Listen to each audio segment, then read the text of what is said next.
So tell me about yourself, tell me about your story, and about your journey in the marketing field. Perfect. First of all, thank you so much, Arman, for inviting me to your podcast. It's a honestly great honor to be here because I know you for a while and I think this can be a nice discussion. A bit about myself. So, I'm currently working in Amsterdam. I'm leading in the international marketing team in the automation and AI field. The company is named PA Team, and I started being involved in the marketing since my studies. So I studied marketing during my bachelor degree and also in master's degree, which I actually did in Sweden. And currently, I'm still focused and doing marketing and business development at the same time. You said you got a master degree in Sweden, and now you're working in Amsterdam.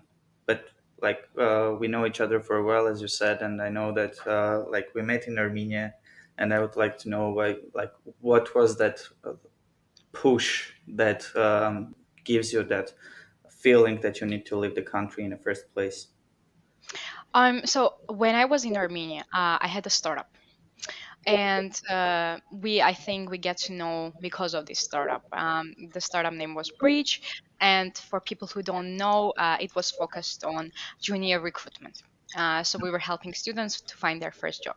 So when I got involved into the startup environment, we had a chance to interact with international companies and participate in international competitions. And I got really interested with this idea to know a lot what's going on in the world, to know other people's thinking process, what they are focused on, what kind of problems they are trying to solve. And that was the drive to go out from Armenia to learn more about other people. And education was the easy way. Honestly, so as a student, it's easier for you to get a visa. It's easier for you to get an accommodation. And to be honest, for me, it was a bit challenging because it was COVID time, and it was 2020 when the COVID was at the peak, and all the countries except Sweden um, rejected other students to come to their country. But Sweden was still accepting students, so I was super lucky to be there, let's say, Okay. and to experience. The study environment still while people were studying online mostly, so I still had a chance to go a bit to the university, still have a bit of like classes online as well. But honestly, so that was kind of the motive to go out from Armenia, to get to know more people internationally. And what about the startup, the Breach one? I did startup for, I think I was involved in the startup for 3 years almost, and we came to a conclusion at the end that we didn't get a lot of benefits out of it in a monetary terms. So we decided to stop the project, and after that, everyone kind of in a team decided to pursue their own interests. Mhm. The half of the team actually started a new project, which I was very excited to follow for a while. But I decided at that moment actually to leave Armenia and to pursue my education. But actually, at the same time, I was working at Temweb company as well. It's an Armenian-based company. So I was both working and still continuing education. I really was always a person that valued work experience more over education because I'm in the marketing field, and I think the best experience is always through work, honestly. And all the educational and academic papers are still interesting to know, but the practical experience that you're getting out of working with companies, it's honestly different. Yeah, like the material, especially in marketing field, the material that right now most in the universities that are giving you as a study material are outdated also. Like, yeah, it's good to know about the strategies that were working for 90s or the beginning of 20s, but like right now the market is completely reshaped and refocused to new terms, right? New trends, new technologies, even, which we'll speak about it a bit later about all the AI stuff. Mhm. But yeah, so bridges not exist anymore. Let's say it this No. way. And the only problem was related with the investment part in terms of Yeah. monetary. And Mhm. you're seeking investment only for the Armenian market, or it was something that you're trying to bring to the international field also? Both local market and international. We considered more Armenia as a testing ground Yeah. to expand internationally. I can tell you one thing as well. I know some programs, specifically in Europe, in France and also in Sweden. They had very practical, like education level. Okay. And for example, the university that I was studying, what we did instead of like having full course related to marketing, we had a full project with a company. Mhm. So we had to go to the company office, talk with them and see what's their problem, and then suggest them a marketing strategy for a short term, let's say for a month, and work with them throughout these 3 months instead of going to the university to develop this program. So it was very, very practical and like from real world. Let's say, and at that moment, AI was not a thing yet, Mhm. specifically for the marketing. But now, actually, one of my friends, like who is in Greece, she has applied to study in France, specifically marketing in AI.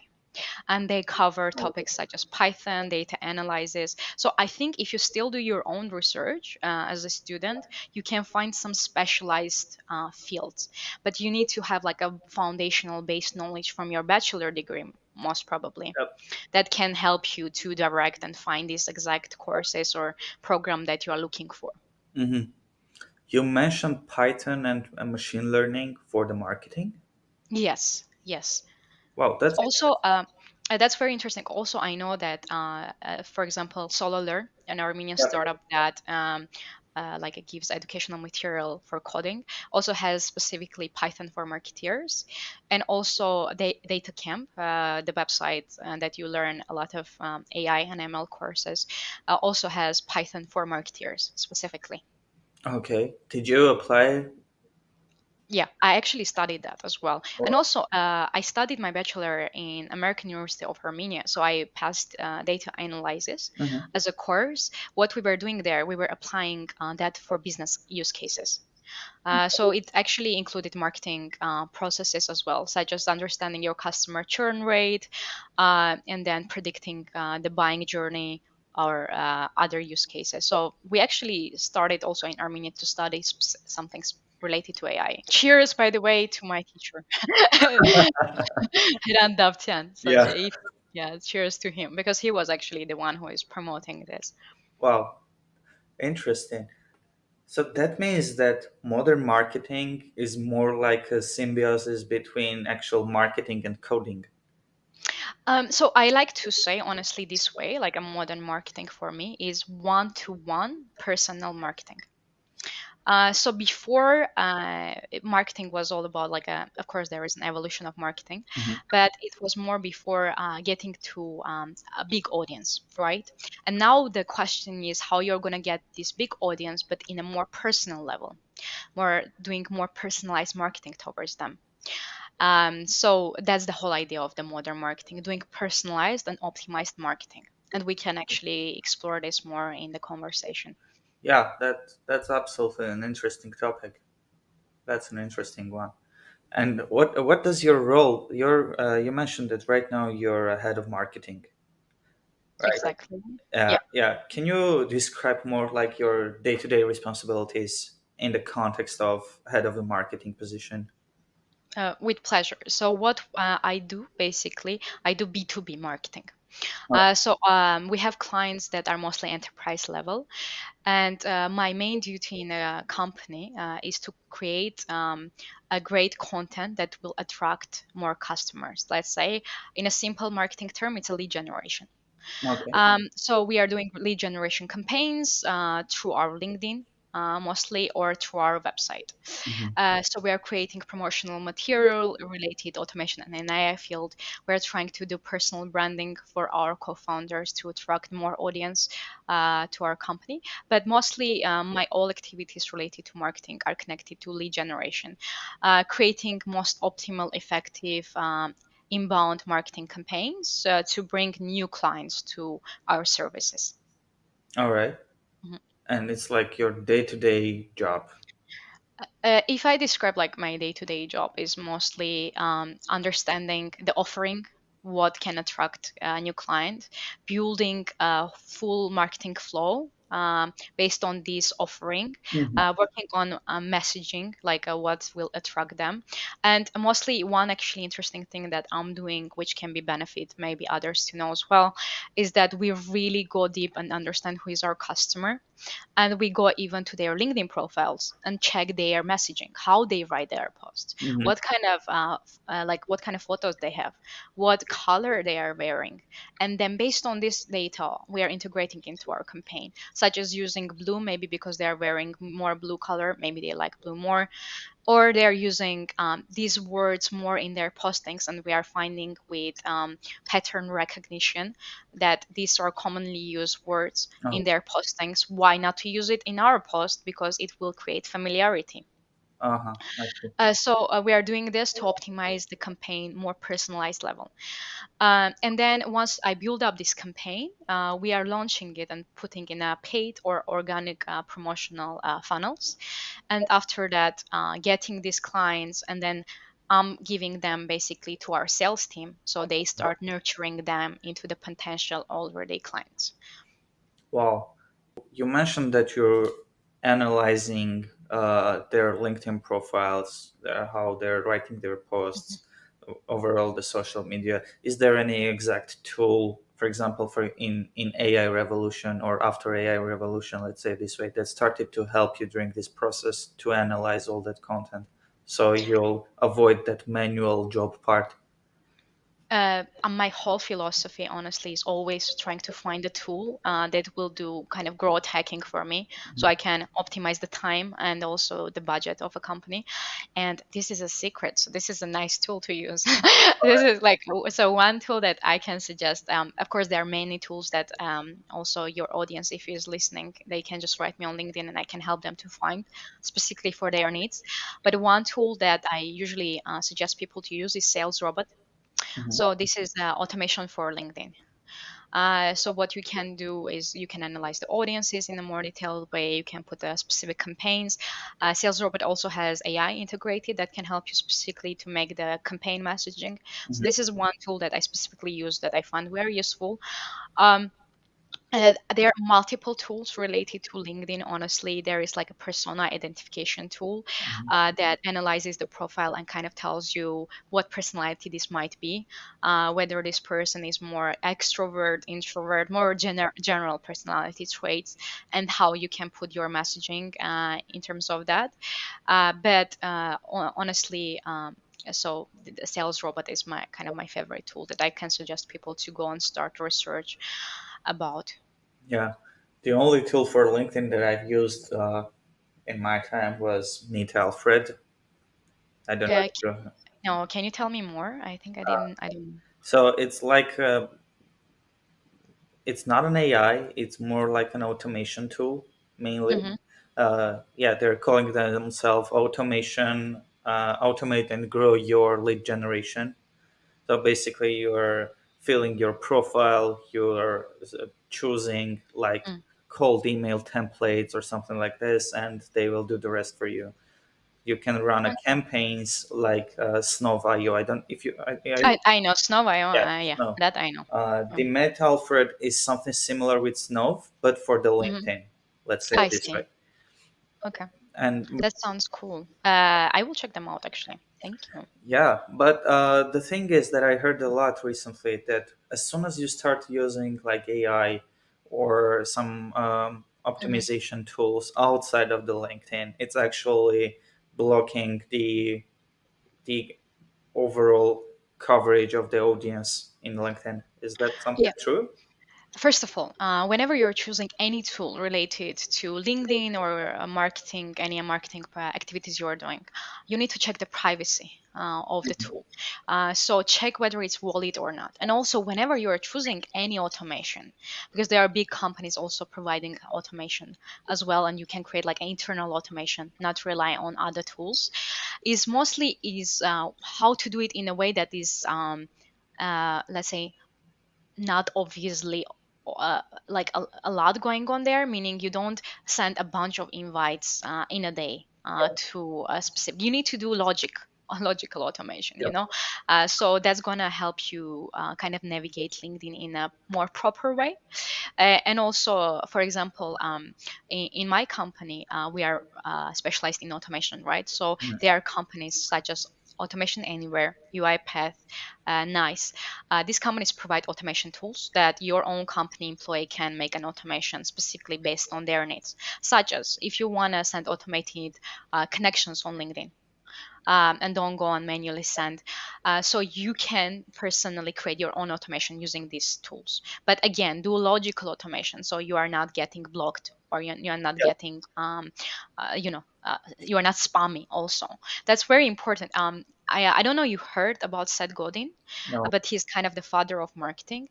So he has this idea, permission marketing. So people need to like you need to get a permission from people to be reached out to them. That's very interesting idea that he brought up to Hmm. marketeers. Before, people were just spamming emails, right? You could receive a lot of emails in your inbox.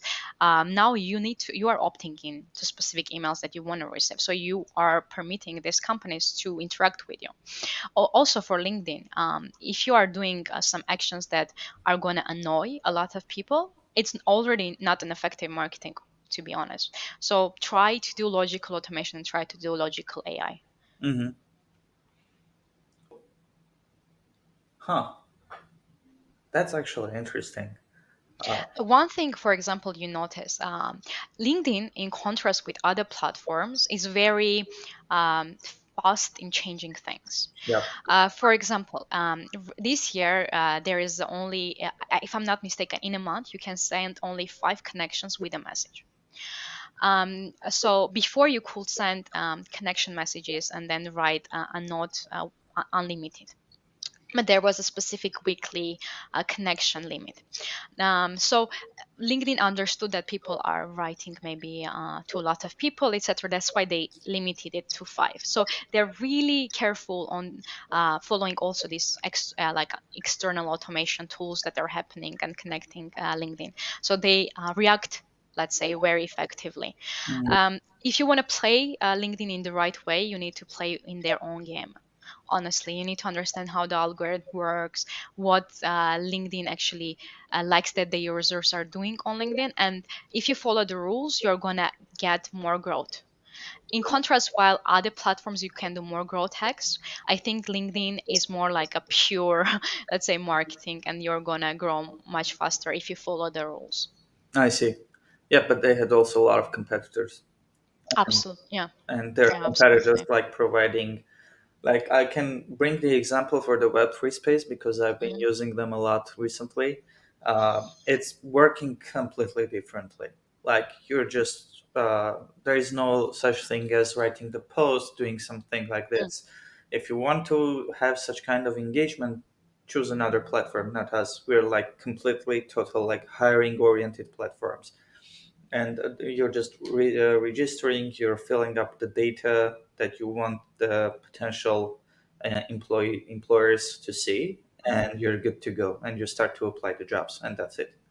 Like the whole concept of the project is wrapped into the main idea, find a job, and that's it. And by the Okay. way, speaking about the algorithm, I think Meta is way quicker than LinkedIn actually. That in that sense. So on to be honest, I stopped doing Facebook, Instagram marketing for a while already. I'm really focused on LinkedIn marketing. So my experience in this, let's say 3 4 years, is more specialized on LinkedIn, and having more like a B2B platforms. Mhm. But yeah, so I don't know what's happening on let's say the marketing aspect Why in did you choose only LinkedIn? honestly, based on the resources of our customer, of our company, you need to understand that you have this amount of budget and this amount of time, and we decided just to focus mostly on LinkedIn. Mhm. And also, we are using other platforms such as Quora already to spread the postings of LinkedIn. But I am telling like this, I think mostly to every marketeer that I'm meeting, is better to focus on one platform, I think, to get the benefits out of it, or to focus on two platforms. But to have five platforms running at the same time and you just have a one or two marketeers in a company, it's going to be first not quality content. Yeah. You're going to spread mostly the same content in every platform, while each platform is very unique and each platform has its own unique format that you need to follow. Each Mhm. platform has its own algorithm that is changing. So you need to understand what's going on all these platforms. Although there are AI tools now that are helping in terms of spreading the content in a better way to each platform, one of the tools is Metricool. It adjusts your content to specifically Facebook, Instagram, LinkedIn, and then you can automatically schedule and post it in different platforms. Of course, there are AI tools that are dealing with this, but if you are just a company with one marketer or two marketers, I will suggest more like optimize the resources that you have and you choose the channel that is more efficient for you. Yeah. I've been using recently the Opus Pro. I don't know if you heard about them or Yeah, not. I heard about them. Yeah, so they did this integration, the AI integration, where they helping you to schedule the posts for each short and stuff like this for almost all the platforms. And what's interesting, because of them, like I lost one profile because it just No way. yeah, one, Which one? the TikTok one. So I'm taking it very easily because nah, You're like, not a big deal. It's okay. we are millennial, not Yeah, sure. If it was LinkedIn or YouTube, I'll be fucked up. No, imagine like also that's I think that's a thing to understand. It's also risky just to have one platform if we Yeah. think that way. Imagine if we are only focused on LinkedIn, right? We also have website running, we have blogs running, we have also Reddit and Quora platforms. But if we just lose LinkedIn, it's very risky also because you feel like, okay, all the company marketing is gone. Yeah. That's why a lot of also vloggers now are diversifying their content. They don't want to be sticked to one platform because of this idea that one platform can disappear one day or they will have a issue with it. But honestly, for doing B2B marketing, LinkedIn is so far is the top platform for me, and also YouTube. Like Mhm. YouTube and LinkedIn, I will say are amazing platforms for B2B marketing. What about X? I yeah oh and no, like I try to do Twitter marketing. To be honest, I'm not a good person to do Twitter marketing. All right. X, formerly called Twitter, there is a specific language, there is a specific audience, and you need to follow their audience. I think I can integrate myself to be good there, but I don't have now any resources or needs to be like to perform marketing activities there. Mm-hmm. It's like X is one of the growing platforms right now, and they're like already announced that they're going to implement a lot of new stuff for blogging, for vlogging, and etc. etc. etc. I always like to be on like the up to date what's going on everywhere, let's say. And this is a good point. I will actually check this out. But honestly, what I realized when I started to do some back then Twitter marketing, I was a bit late to the platform. I was not like early adopter. I was not normal active user. Mm-hmm. And when I came to the platform, it felt like I'm already late. You know, people have internal jokes all around. People know internal language, how to talk, and you are kind of out of this loop. And I don't know how to communicate there. And for me, I didn't, as a user, even I didn't like stick there. Though I will be honest with you, to all the social media marketing platforms, the branding of Twitter was the best. I loved the CEO and founder of the Twitter back then. Um, the best in his activities, his public speaking. I think he was my top entrepreneur. Uh, uh, and now I will say X branding. I'm a bit. I don't know what to think about it. Why? I don't know. I'm not. I'm not a huge fan. I will say. Okay. This is a very very interesting story. So I was a huge fan of Elon Musk. Like I was really a fan of Elon Musk. Okay. Like I was at the university. I was reading all Elon Musk books. I was following all his activities, starting from Tesla and then SpaceX. He was like this kind of an icon for me after Steve Jobs. But then after a while, during these recent years, I started kind of listening his public speaking and his interviews more. And I don't know, I lost this trust. I lost this inspiration, motivation from him. This is my personal opinion, by the way. I know everyone has their own shared thing, but I really lost this excitement that I had for him. And because of that, I think I got a bit skeptical to X. That's my perception, but I would love to hear what you think on this. Oh well, he's a visionary, that's for sure. He's doing a great job for all of that. And like the one thing that I learned from him is during the buying all that Twitter stuff, that Mhm. you should never invest your own money in a huge part, like in a huge size, on any type of activity or in any type of company or something else. Like that's the number one thing that I learned from him. You want to do something, go get another person money and do it. I see what you mean. So yeah, That's a that's the good first thing. lesson to learn, at least. That's a good lesson to learn. I definitely agree with you that he's still the visionary and he's still like the top people that you come in your mind when you Yep. think about entrepreneurship. But honestly, I started recently in this recent year to start pay attention on at companies that are focused on let's say small and medium companies, and their entrepreneurs and their CEOs founders are more inspiring for me now, right now. They are interesting to follow because they have a new innovative like a fresh ideas as well, All right. but the main thing is that they have a focused group. They don't want to like go for a general crowd, like a bigger Mhm. crowd, and get their sympathy, their own attention. But they know who is there for specific audience, and they just create a content specifically for them, and then makes it more like authentic to connect with them. That's kind of my outcome in recent years because I was always this person that really admired some inspirational role models, figures in the business field, and now I'm starting to go more into small and medium business owners. And it's Can you give us a couple of names that you're following? Absolutely. So one is actually so her I'm not gonna I'm gonna not gonna say her name in the right way, but so she has a newsletter called Marketing One, Emma, and the surname I don't know.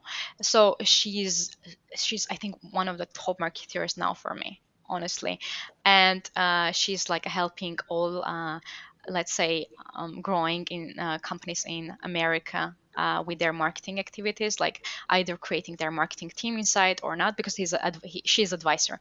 All right. If you want, I can send over the name, but I really don't remember her surname now. But she also even does one-on-one coaching sessions, which I participated in. And the fresh, like the let's say from her newsletter, when you're reading all this new content, it's so great.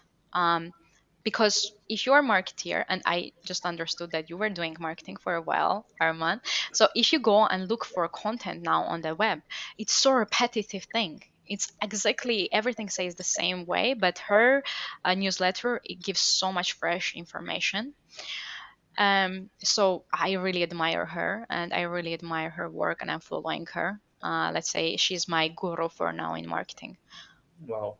By the way, speaking of the mid small size companies and the new entrepreneurs with fresh Hmm. ideas and all that stuff like that, I want to hear your opinion about something. As we all know, history repeats itself. And Yeah. in marketing, especially in marketing, marketing is one of the fields, from my opinion, where that repetition hits in the first place, because you're working like marketers working with the audience all the time, and you're the ones also who control their behavior more or less, and Yeah, psychological. yeah, psychological behavior also, and you're like controlling this part, and you can also see that like at some point their behavioral processes, like psychological processes, started to repeat themselves. For example, there are new trends coming up which are more likely repetition of 80s, 70s, but a bit of some spicy on the top of Mhm. it. So, what are your thoughts about it, and how, like, is there a way to like analyze and guess what will be the next shift in terms of I, behavior I, stuff? I, yeah, I really like this thinking process, and I would like to like level it up.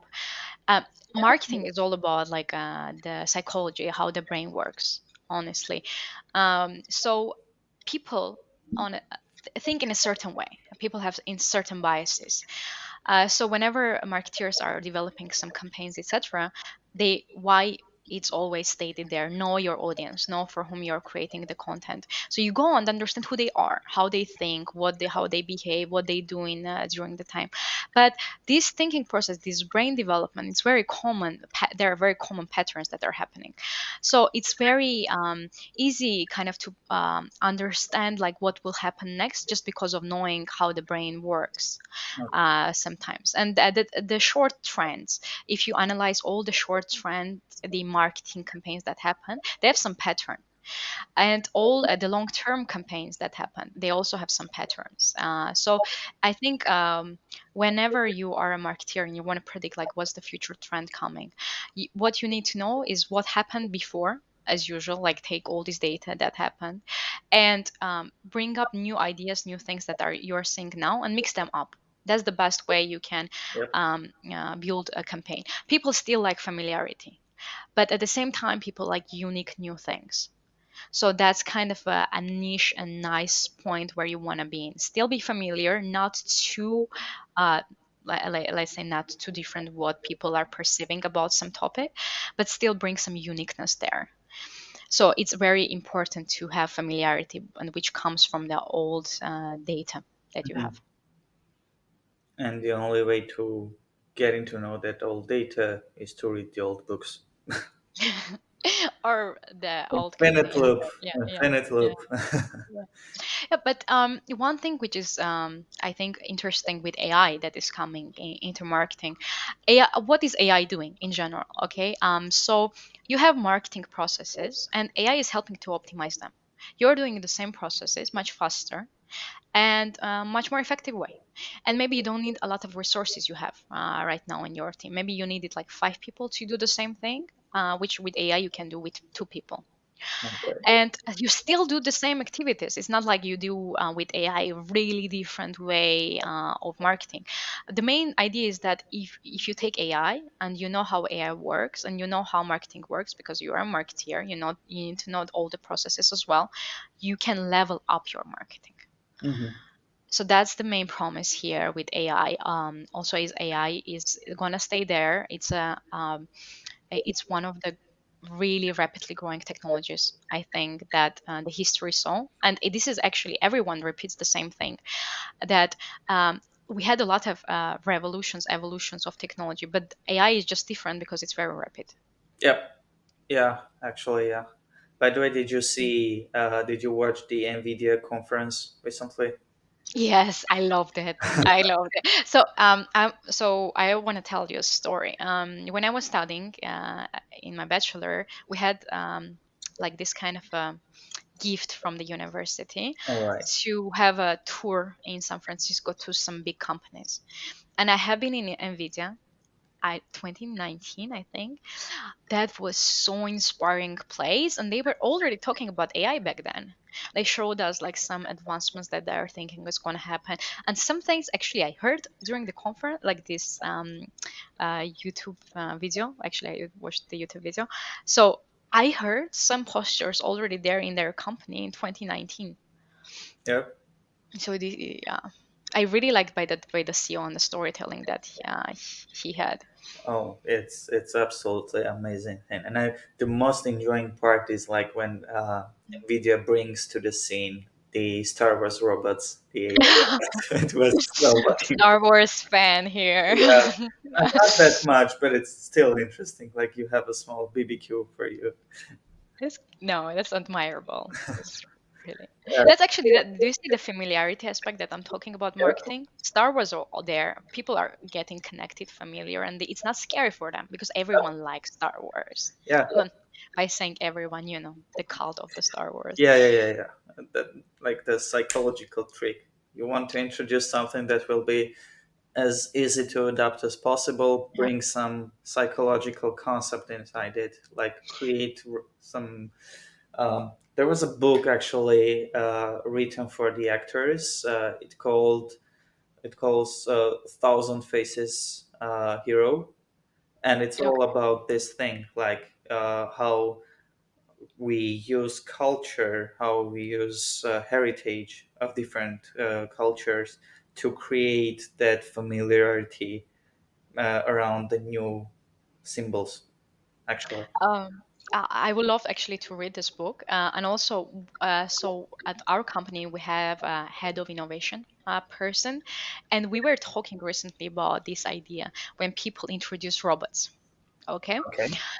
This is very interesting thing because there is some kind of a term which is related to creating robots in a way that they are less similar to humans because if they're really similar to humans, it's Yep. getting scarier for people. That's why if you notice, if some robots are getting introduced, they have more like these cartoonish characters or this more friendly look, so people are not getting scared and they adopt it and they're willing to adopt, let's say, this change. But whenever it gets so familiar to a human being, it gets very scary and people start to tell everything against this concept. I mean, imagine if China start to talk about their AI technologies. Yeah. They already did that everyone thinks is impossible. So who knows what is going on there? Actually, Honestly, I love where we are going now. I have just I was talking this with in my previous podcast that I had with um, Dirk and the podcast host. So we were talking that I have a FOMO of AI. Like I have a fear of missing out this new generation. So we are not scared about AI, but we are scared of missing out. So I'm really like any news I seeing I want to read. I want to see what's going on. I want to be in the loop because it's growing so rapidly that you are scared at one moment as a professional, as a marketeer as well, as a professional marketeer as well, that I'm not anymore trendy by myself. yeah, that's the drill. I mean, but you know what the thing is? Like recently, they announced Dave, the new AI developer, Dave, if I'm not remember. I don't Oh, from remember the something. exact name. I don't know. Uh, Ah, okay. I just saw the post on LinkedIn and I just watched the video and I remember it should be Dave, the AI, the developer. Who you're just giving him prompt. You can give them like already existed code and stuff, and they will work on it. Hmm. And I was like, God damn it! I've been waiting for this 10 years. For 10 years. Yeah, Oh, to just someone who will do my job and I will get paid. but one actually cool thing which I want to tell AI in marketing thing, let's say, is real time personalization that I talked. Oh, For example, I was recently exploring real time personalization for website. So how does it work? Imagine you have just resources to write one blog, hmm. okay? But you have three audiences, three target audiences, which are a bit different. What these tools allow you to do is basically to change the wordings in the blog to optimize based on specific target audience without changing the whole blog. Whoa, interesting. Um, so if I'm not mistaken, the tool name is Optimong, optimong.ai. And also you can have a pop-up based on your target audience. Um, Meaning, for example, if you think your first target audience is more responsive, your marketing, maybe you can give them 15% discount. While the second audience, which is not so, let's say, interactive with your post, you can give them 10% discount, which is perfectly uh, great for marketing activities. And it's also good for the revenue. So yeah, this is amazing thing that actually you can check on with for your own website if you want. So like suggest customize different offerings for the different audiences. Yeah, absolutely. I'll take it a look for the upcoming one because I don't have like a website thing right now. Yeah. Maybe I need to have one. You need to use AI to create the website. There are a lot of Uh, websites. I'm like a promotion here. My previous company, Not on my they watch. Not on my watch. Like there was one AI website builder. It's still on beta. It's called Dora. Dora. I know, yeah. I know, yeah. There, yeah. I finally I get that beta access. I tried it, and then they still struggling a bit with the 3D models and like generating a 3D website and stuff like this. Ah. Yeah. So the Try process. so there is one website builder. No, this is for a presentation builder. It's called Beautiful.ai. It just Yeah, generates I heard about them. presentations. I know about It's them. it's actually a good one. You can use that one. But the thing is, for me, like I'm a huge video gaming fan also, and I'm a huge 3D fan, and so I'm trying to push that 3D technologies as much as possible. And like I'm still in a process of thinking how, like, Mm, what kind of website do I need to create in a 3D way that will be actually interesting in the first place for me. Like, I see. Oh, but first of all, as we are like brainstorming here yeah, with you, like think about for whom do you want this website? Is it only for you? Just to every time open, it's like, oh my god, I have an amazing I website. made this. I made it. I did something in my life. No, or someone like that needs to get some specific information. So if you have this person in mind, and then maybe you can talk with him or her just to get the idea of what they want to see in the website. Oh, actually, yeah. The thing is that, like, I heard this quote from Denis Villeneuve after the Dune Part Two released. They, Oh my god, amazing movie. Who didn't watch, please go. yeah, First watch Dune 1 before watching Dune 2. first read the books. First read the book. I started reading books, honestly. It was After super watching. hard language. It was super hard English language. Just a note to everyone. It's a bit hard to read. By the way, like the Star Wars series are based on the Dune. I didn't Actually, know this. I didn't know this information. yeah, and there are a lot of. I remember there was Alien also, Alien series, Star Wars series, and there are a couple of more series back in Mm. 90s, 20s, even 80s that has been inspired by Dune series of books. So they took the concept. If you like, there are a lot of YouTubers, bloggers that like analyzing the stylistics of the Dune Part Two and the Star Wars, and even the world concepts in terms of Oh, world environment and stuff like this are pretty much similar. So this is intriguing for me. I'm gonna go after this podcast to watch it because I really enjoyed watching Dune. The how it was put together was amazing. yeah, The cast was amazing, and the concept, the storyline was yeah, perfect. But honestly, I'm getting a bit disappointed in the Star Wars recently, in the new things going on there. So Dune was like a saver. yeah. And it's also a very intriguing history reputational part going on here. Like after decade or something, we had a new series which actually like gonna has all chances, let's say it this way, to replace, for example, the Lord of the Rings, Star Wars, and other series, because like the concept and all of that stuff is pretty much similar. Yeah. Right. Guys, the podcast is about Dune 2. If you want to continue on, the marketing part has Yeah, ended. no. Yeah, but the marketing that they did for the movie is also very, very unique. And I don't know you followed the red carpet, how Zendaya was changing the outfits. Also, Zendaya's outfits kind of was so much promotion for the whole movie. Okay. Yeah, just a note here. All right. No, like there's if you had in your movie Hans Zimmer will create the soundtracks. I don't care about anything else. I'll just go and watch it. Just I go don't watch it. care. Yeah. I'm his huge fan. He's a programmer, by the way. So that's like inspirational part also. So yeah, how we even ended up in So going back to the marketing, yeah, going back back to to marketing. yeah. Um, I'm curious. Like we described a lot of aspects of AI and marketing Mhm. in an overall way. How should one start actually learning about the marketing in nowadays? Okay, do we need to first read all the books and stuff like this, like marketing basics, Philip Kotler, etc., then jump to the AI technology, or how's this? How the path of becoming a modern marketer should look like? I will actually share my own experience. I think this is kind of a way forward, which I also should suggest people to do.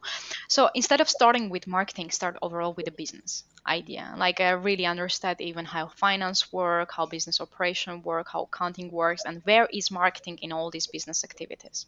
Mhm. So after you understand the concept and knowledge about business administration, you can see marketing, because marketing is all about connecting the customer with your business. And this is all about marketing that you need to know very simple way.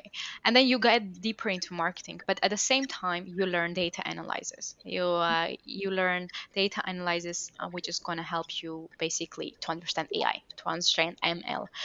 And people who just want to understand whole how they can put their roadmap, let's say their knowledge roadmap together, they can read a book that I want to suggest. It's called AI Marketing Canvas. Is a very recent book.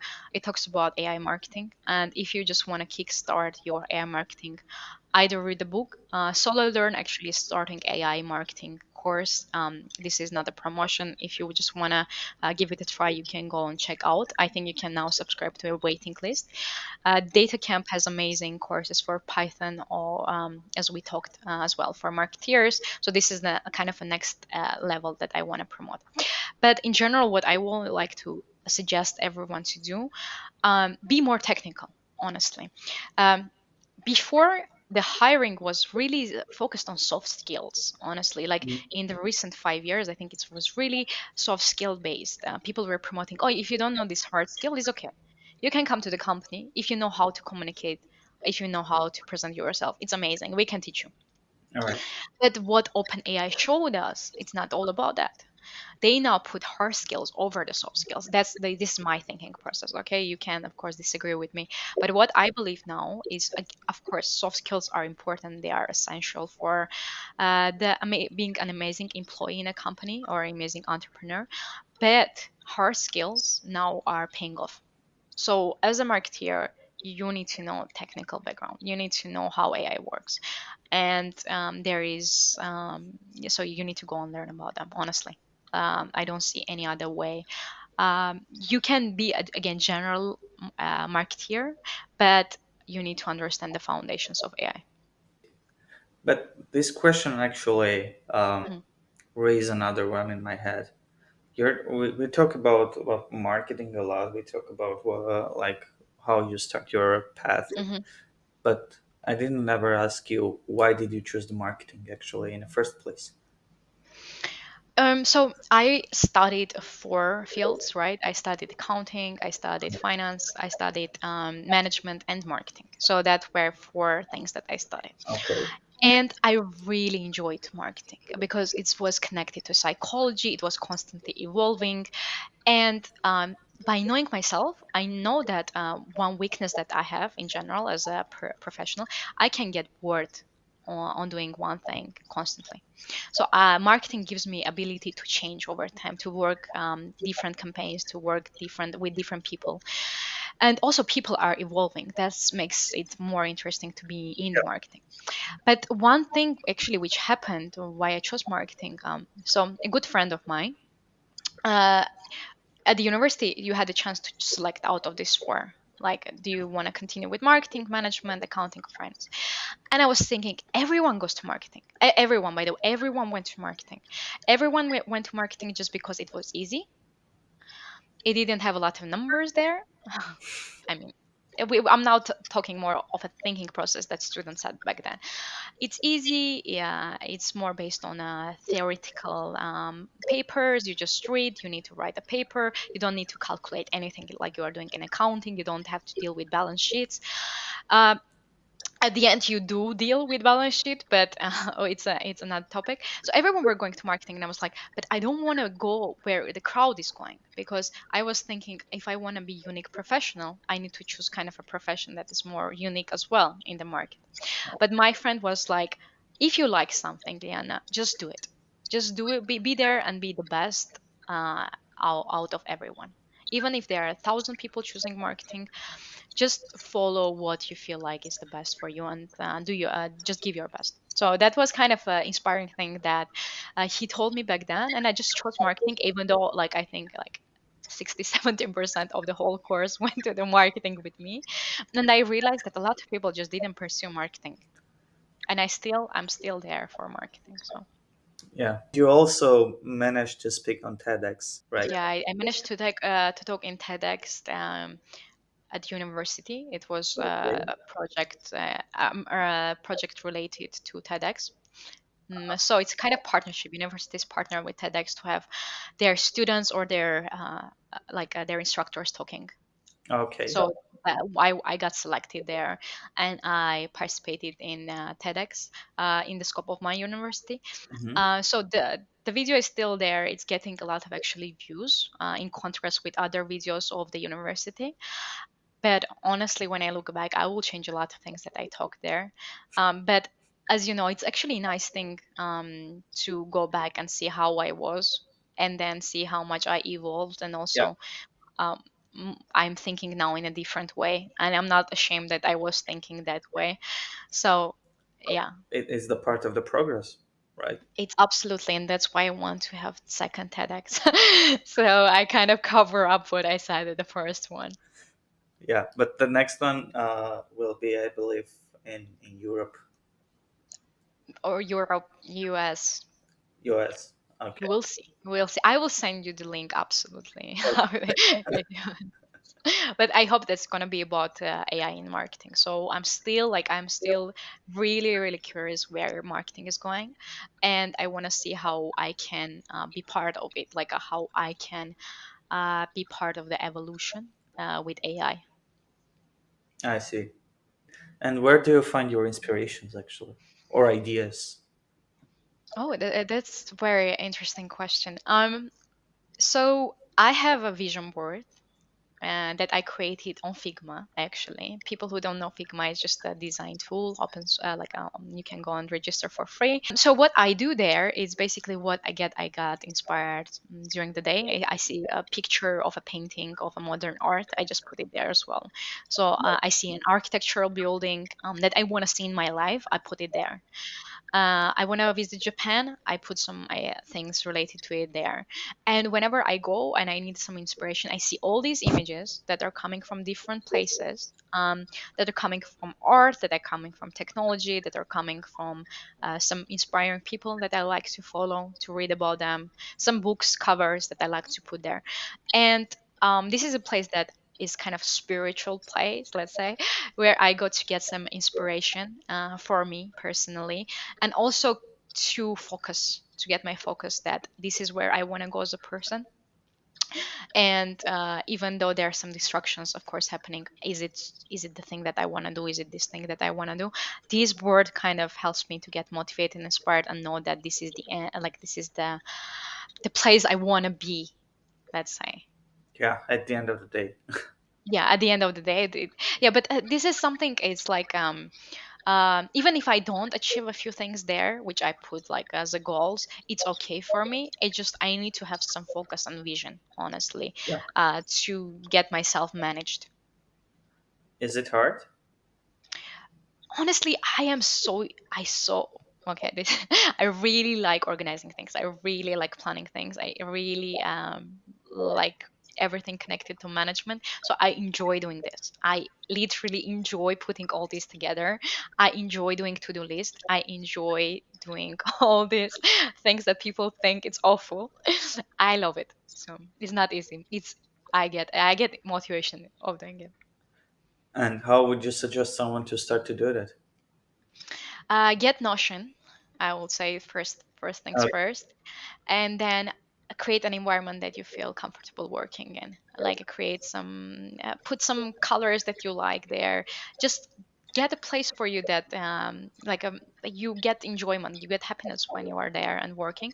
And the to do should not be, let's say, a big to do list. Even small things you are doing for a day. For example, I'm making matcha every day. It's kind of a ritual for me, like a meditation process for me. It's And I have in my to do, like I have in my to do every day, I'm just checking it every day. I really like it. And then it feels so satisfying when I'm just like checking some to do things. So yeah, I just like doing that. yeah, I totally agree with you that part. But like, instead of you using Notion, I'm using the old school paper and pen version. I try a lot. I tried a lot actually. I had a lot of notebooks. Even I try to find really beautiful ones that can get me motivated. My handwriting is so bad that every time I write down something, and if I go back, I don't understand what I wrote. So for me, it's better to have a digital version, honestly, and to track everything online. Plus, what I do sometimes, I get this data and I analyze also personally, like how many tasks I did per week, how many tasks I did per month. And I also have this thing that, if you're interested, of course, to know, I have like divisions related to my life, like Okay. for the health purposes, for personal development, for work purposes, and I see how much percentage I spend per month on some specific thing. Mm-hmm. It can be travel as well. So, and then I see like my life is balanced or not. Because what I really realized that it's very nice to live in balance with yourself and try to I'm talking with a very workaholic person here, but I was there as well. I'm still workaholic as well, but I try also to try like a balance out and then do external activities as well outside of the work. Oh, okay. I don't know what to say actually. It's hard to me to understand that part because, like as you Yeah, said, I'm a workaholic as hell. Like I need to have like this at least 10 to 12, 20 to-do list every day. yeah. And it's like I'm checking everything, going back and forth. Like, But honestly, like my suggestion is if you spend more time also doing other things than work, all right. it benefits your work more. Yep. If you are burned out, it's not going to help anyone. It's not going to help you, it's not going to help the work. But if you are trying to really be efficient in work, what you are doing, and try to put that it's not a, how I call, it's not a sprint, it's a marathon, Yep. you know. That's like, I just have that in mind that you don't need to finish it very fast. You don't, I have this problem, like if I start work, I'm like rushing out things, I want to quickly finish it just to go over next work, just because it's going to finish and go over next work. No, no, no, no, no. It's not working like that. It's No. just a baby steps, especially when you're talking Yeah. about like the projects that you're doing, like a solo entrepreneurship or new projects or new startups or all that kind of things. It's Mm. just a baby steps. If you start to rush it, you'll lose it everything at the end of the day in the first place. Absolutely agree with you, absolutely. Like that's the unwritten law of every type of proficiency. If you're doing trying to rush anything, you'll lose anything. That's it. Yeah. I was very like open in this podcast, honestly, and one thing which I want to share is like I'm really impatient person. Like I am, which is sometimes helping me, but most of the time is not helping me at my work or at my personal life. So one advice that I'm want to give everyone, I just like try to be patient. Oh boy, Patient, my little Padawan. it's hard. It's really hard to be patient, actually. And this is something that is paradoxical in another hand also. Like you Mm, have to have such kind of patience when it's come to some sort of work things or some sort of projects, but at the same time, like it's coming to the FOMO that you're talking about, like missing out the AI thing. Like yeah. imagine now you're talking about one part of it, the AI technologies.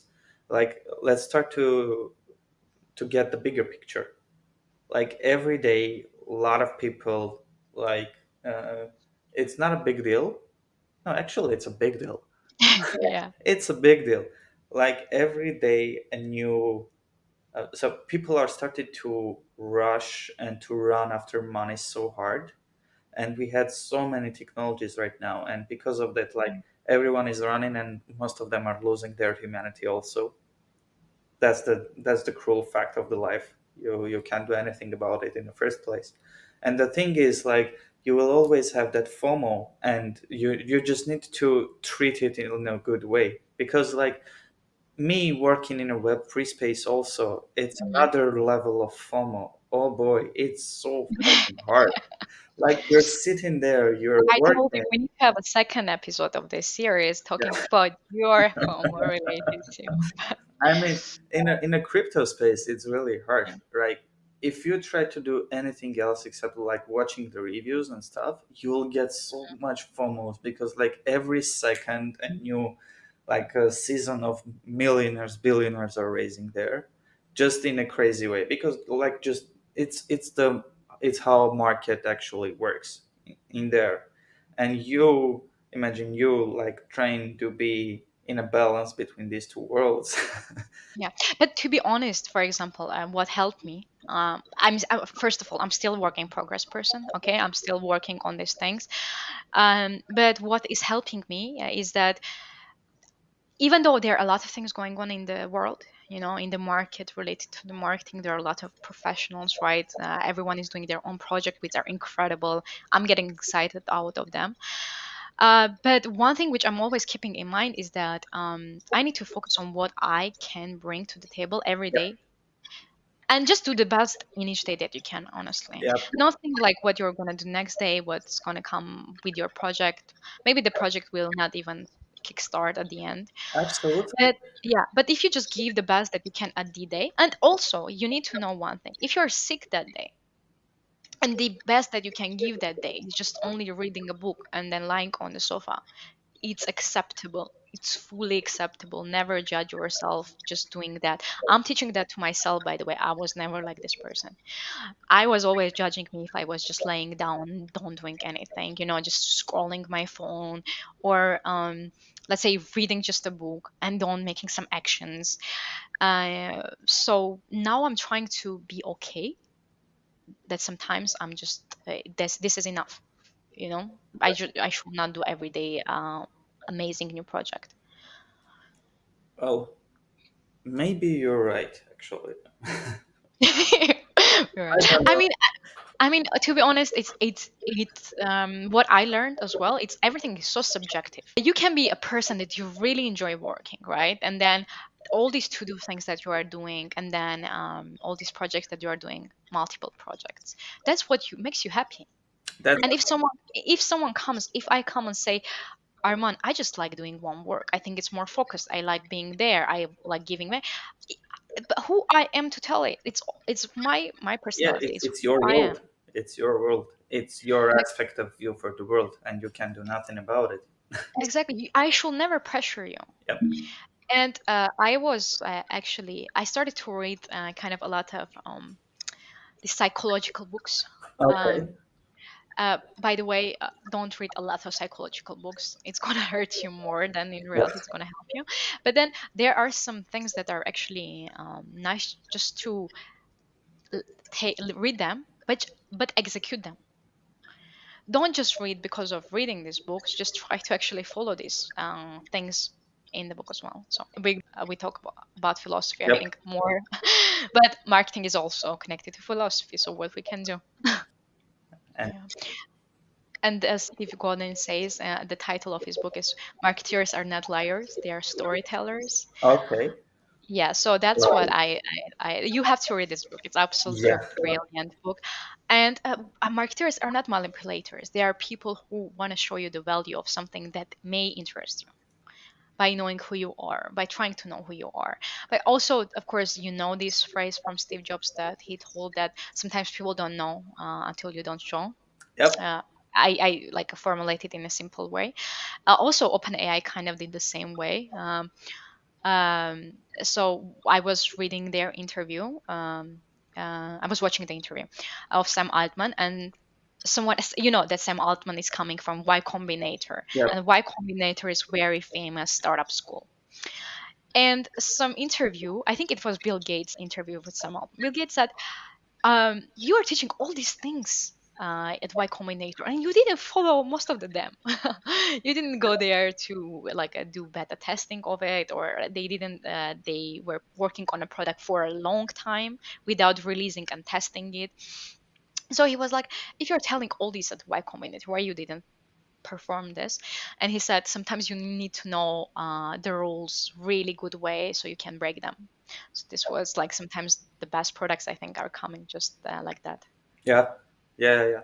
Especially like there's another part of it also. Like that, the medal has another face. You're launching the project without any beta tests, without any QA stuff, Mhm. and you're already getting on demand positive feedback about your potential clients. So it's also a good way to like test the application, test the product itself, and getting the real feedback instead of like giving this project to Mhm. QAs or to some sort of a focus group, which might not be your potential clients. Also, that's also can be a scenario where you actually like misread the trend, for example, or mislead the focus group or your target audience, and whenever you're launching the project your target audience can be completely different one. Mhm. And that's a good point. Like even if you did a small thing and you think like and you that's the also second part of the Yeah. development thing. When you're creating something you'll like if you have that perfectionism, you'll like okay, I need to add this one, I need to add this one, I need to add this Yeah. one, and it's Yeah. becoming an absolute loop of which will cause you like expanding your deadlines again and again. You just need to launch it and get. Done better than perfect. Yeah, So I just do it. Honestly, just to do it, and then we'll see how it goes. yeah, absolutely. Like, Until you don't try, until you don't try the project, you're not gonna see the results. Honestly, yeah. you and better than you launch it very fast. That's my philosophy as well. This is what actually the startup world teaches you, right? To work on your MVP and just launch it and then see how it goes. This is also what I believe in. Mhm. Yeah. By the way, you're mentioning that you started to read the art of psychological books. Hmm. Besides the one that you just mentioned, that marketers are not liars, they're storytellers. What are, like, for example, two other books that you suggest when people to read them? So the recent one that I started is The Mountain Is You. I'm still in the middle of it. It still goes nice. It's one thing where everyone is to understand about the psychological books is that everyone is unique, right? And they're mostly writing some things that are general, and maybe you will connect with it. All right. But yeah, so this The Mountain Is You. But the recent one that really struck me, which I enjoyed reading, is Psycho Cybernetics. Okay. It's amazing. I really enjoyed reading it. First of all, it's very old book. It's not a recent book. Hmm. I think, if I'm not mistaken, I don't want to give a wrong number. It was, I think, 1978 or All right. something that time. And the storyline goes like this. So the writer is doing surgeries, Hmm. okay, and physical surgeries. Like, and then what he realized is when people do surgeries, at the end of the day, they need also to change their mentality towards their appearance, not only how the physical change has happened. And then he decided to write this book, which is Psychokybernetics. Talks about how we perceive us, what kind of exercises practical we need to do to kind of understand who we are, where we are going. So this was very interesting book that I will suggest actually people to read. Otherwise, The Mountain Is You, I will not so much suggest. Honestly, I'm still in the middle. Not so interesting so far.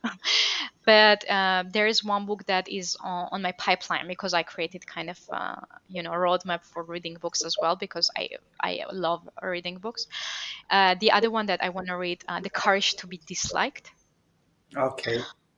So that's something which I want to read, and I got many reviews out of it. All right. Interesting. Interesting. What about like more old psychological stuff? So On a so at university I had a psychology class that of course we were studying Freud, we were studying Nietzsche and like this more old classics, and then we read a lot about their philosophy, let's say.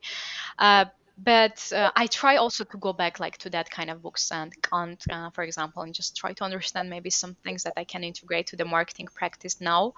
But there is no specific book that I will suggest. It's mostly like you go and do research and then learn about these philosophies, psychological philosophies, let's say.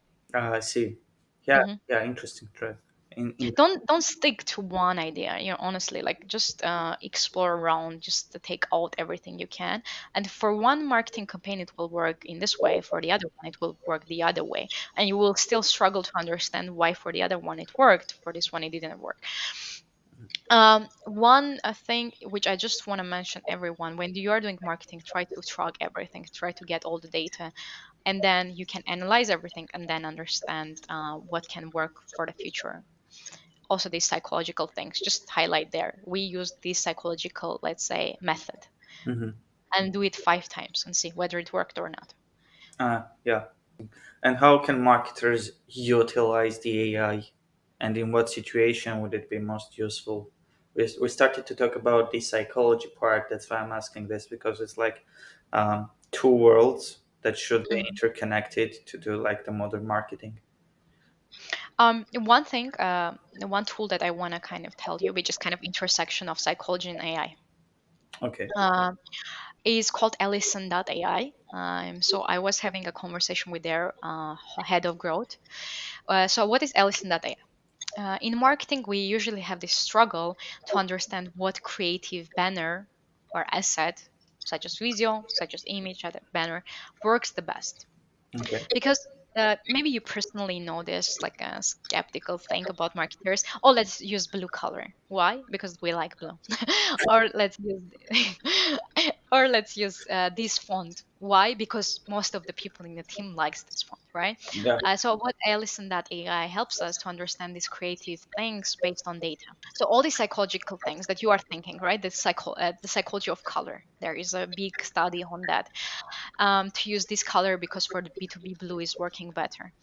But with Ellison.ai, you specifically can understand which element in the banner work the best, which color work the best, which font work the best, which placing of the text work the best, which voiceover of the video work the best. So I feel like this is like a tool that tell you that like the psychology and AI are intersecting, because not only your perception or of the color or the position of this, um, uh, you can test, Hmm. but also AI can help you actually to tell you is it right or is it wrong. By the way, this actually startup got investment recently, quite a big amount, and they were featured in TechCrunch. So that's how I kind of learned from about them, and then I scheduled a call just to get more info about how the tool works. So the way that you're trying to keep it up to date with the recent technologies, especially with like rapid technology advancement in AI field, you're just constantly checking the TechCrunch and other websites like this to get as much information as possible. Did I get it right? What Yeah, what I think the best works for me is that to follow people that are the best in marketing, the best in the field, or startup founders, startup CEOs. On LinkedIn, they post and I learn mostly from them. Or I just text them and I say, can we have a call? Hmm. This is the best learning process for me that I developed. But of course, the books, the articles that I hear mostly from TechCrunch. TechCrunch is, I think, the top news platform that I'm reading mostly about tech, and also LinkedIn. Yeah. And by the way, the process of reaching out the CEOs and other representatives, it start to work for you after you reach out with some X amount of followers, or it was always there? You just like constantly knocking the doors. I was always knocking the doors. But I don't know. I have this feeling that I can interact with people a really good way, and I thought always that it's kind of my strength. And just just write in a way that people will be engaged in the conversation with you. Mhm. Even when I had not a lot of followers, I was doing tech recruitment for a while, and that's how I started LinkedIn. Okay, I didn't start LinkedIn just because I wanted to get promoted or do marketing activities there. I was doing tech recruitment, outsourcing, and reaching out to developers and suggesting them jobs. All right. And when I did that, I started to get network. And after a while, when I started to work in a marketing field, I was like, why I don't use the tech recruitment thing that I learned into the marketing activities? So I started reaching out, like I was doing in tech recruitment, to people that I'm interested in to learn about. And slowly, slowly, I built my network like that. I have a goal kind of on LinkedIn. If you see, I'm getting like more active there, Yep. and I really want to utilize LinkedIn in a way to bring awareness about AI in marketing. Mhm. But at the same time, what I it really strikes me is that I really see not quality content on LinkedIn a lot. Mm. And I really dislike it. I really dislike when people just write about themselves. I really dislike when just people post a picture of themselves. They get a lot of likes versus if they post some interesting things, they don't get a lot of likes or a lot of engagement. And I was always kind of against this selfie idea on LinkedIn, though I'm always like open-minded person on everything. But I was like, why people are posting selfies on LinkedIn, and it works out. And I'm gonna maybe try in the future. I'm never telling that I'm against these things, but yeah. Long story short, let's say just like LinkedIn so far, and I want to evolve there more. But that's the drill actually. Uh, for the posting selfies and stuff, you had other platforms, not LinkedIn, in the first place. That's kind of interesting thing, like why it has become so popular and why algorithms start to push that kind of content more than actual ones, like the ones that are actually providing some kind of a value. That also kind of makes me a bit angry as well, because there are other social media, right, platforms that you can just post a picture of you, like Instagram, and then you just get any validation you want there. Yeah. But LinkedIn was always for me this like informative channel that I want to learn something. Yeah, even I want to learn right about the professional. But yeah, so I really want to keep that LinkedIn kept this unique idea that I go there just to get this professional information. And you can, like, if you want to get that such kind of validation thing, you can use LinkedIn and your LinkedIn followers and redirect them to the platform where you're actually posting a lot of filth, a lot of things, right? Mhm. It, But one thing which I also understood, honestly, Arman, which I want to share, is that when I was studying in the for business, right, in the business world, I always thought every conversation you have with business people, it's all about business. yep. It's all about your companies, but it's never like that. It's all about you. It's about your personal things, what you did today, what your family members are doing, and it's very surprising how it's all personal. Because before, when I was going to meetings, honestly, in my company as well, I was really strictly like this, like very collected, very serious, because it's a business meeting, and the people usually are older than me. So I was trying to keep myself, very professional. But at the end, people just talk, make humors, tell personal things like how was the weather, why it's like this in your country, why it's like this in your country, why do you look like this, why the outfit is this. And at the end, if they like you, the business talk will go forward. Hmm. Yeah, it's more So like a so that's humanity based maybe that's interaction. yeah. Yeah, that's the LinkedIn switch as well, kind of emphasizing that aspect. Oh, actually, I read about this, but I didn't validate it anywhere. Maybe you know, but LinkedIn is owned by Microsoft. Yeah, I know. I didn't know this information, honestly. And you can see very similarities what's going on, kind of strategic changes a bit. So yeah, it was interesting for me because I didn't know this before. So I recently knew that LinkedIn belongs to Microsoft. I believe that also OpenAI has been acquired by Microsoft, right, recently. That no, that I'm not aware of. I know that they're investors. that Yeah, I they, know. yeah, Yeah, but fully acquired, I'm not sure. yeah. Maybe I'm just misread some information, maybe. But I know You that know, there are some very deep connection between OpenAI and Microsoft.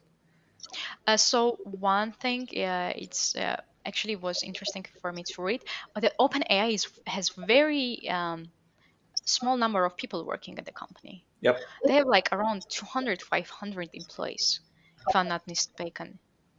And I was very like, wow. It's like, wow, like how they are doing this innovation with not a lot of people is amazing. Well, at the end of the day, you just well, first of all, you had the AI already in the house.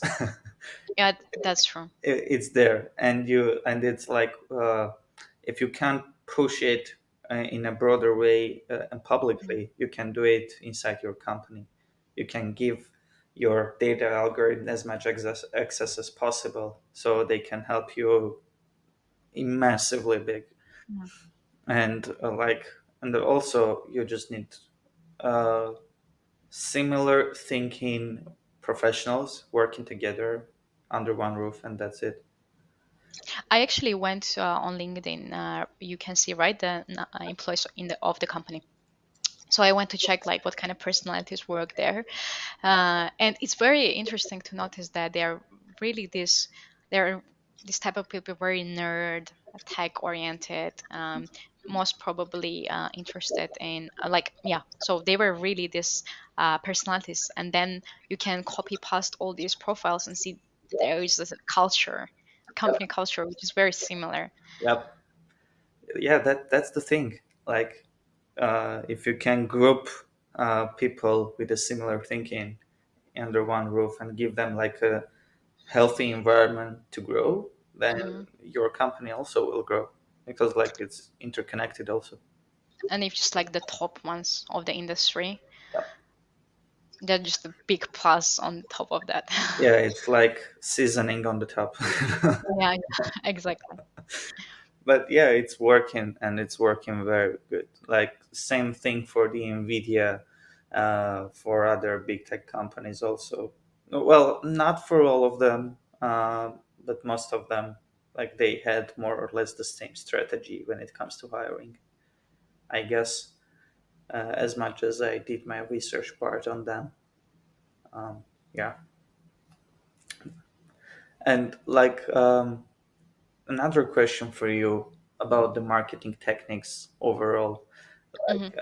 We discussed this part that you're creating a marketing campaigns, you're doing research, etc., etc. Hmm. Can we actually discuss that one particular marketing campaign as an example that uh, represented for you some sort of significant challenges and how you overcome them?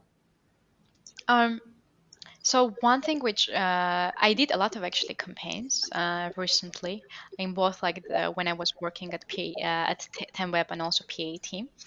But one campaign that I want to highlight, it's not so big deal. It's not so innovative, but it's interesting to see the challenges here. So when I joined PA team didn't have a lot of followers Okay. on LinkedIn, and we grew from 1,000 followers to 9,000 around 1.5 year. Wow. Um, that's a really big thing for a company page, because you can do that for a personal page, by my knowledge, but for a company page, it was a really drastic change that I implemented in a company basically. So what we did while we were, I think, 2,000, 3,000. So I decided to make a campaign with experts in automation to use their knowledge to promote us. Hmm. So we invited four or five experts from automation field, and asked them, would you like to participate in our interview? And once we have the interview, we'll make an ebook from the campaign. Oh, And then we will just publish the ebook, and then they will promote the ebook also from their side, and that can help also PA teams kind of branding to push. We can help to push PA teams branding. One challenge that was there is that we didn't have so much followers. So when I was reaching to people and experts to offer them this opportunity, there will be, but what I'm going to get out of this. hmm. So why I need to invest my time? Why I need to? And I was literally there was one expert, which I'm so happy that I had this interaction. I really had to kind of negotiate with him to show the benefits of this campaign, like what it will bring for you, what we're gonna do, even if it was not there. So what we so see something that I'm seeing, but it is not there. So that was kind of the challenging part for me, to build this trust. So I did that. The campaign went live. We had around 80 downloads of the ebook, and before we didn't do any ebook, so it was quite an impressive result for us. And then we got leads some, but also the promotion of it, we got a lot of impressions, and then we grow our channel more. So that was kind of a nice campaign that we did. And what also, there was one challenge, I think, monetary wise. We wanted kind of not to allocate a lot of money from our side, so we decided to partner. So kind of divide the money, and also to show their partner's logo. And we chose a really good partner for us, and it was great working with them. So we allocated resources, we allocated time, and then prepared the ebook, and then went live. And that was the campaign all about. Oh wow! And do you use AI to create the ebook, or it was Uh, that? no, on to be honest, so we did it last year, All I right. think, the ebook campaign. So the AI tools that I'm using right now, we didn't use there. What we did use is that AI advertising optimization tool only I used, Mhm. but it wasn't as good as it's now. Yeah, And we used our content writers to write the ebook. So we didn't use any content generation tools. yeah, good old standards. Manual work. Manual work, typing, day in and day out. Yeah, no, no, but we still actually creating work with our content writers. I feel like the authenticity of the content is still there for us, which is important to have. Yeah, But sometimes we also, generate like use AI, of course, and also we provide AI services. yeah, I see.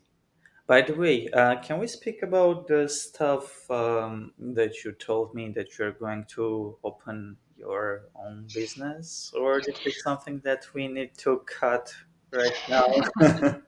No, no, it's fine. Actually, I'm kind of in the process. So I already registered for a business. It's a solo entrepreneurship, so I'm providing a marketing consultancy to small and medium companies.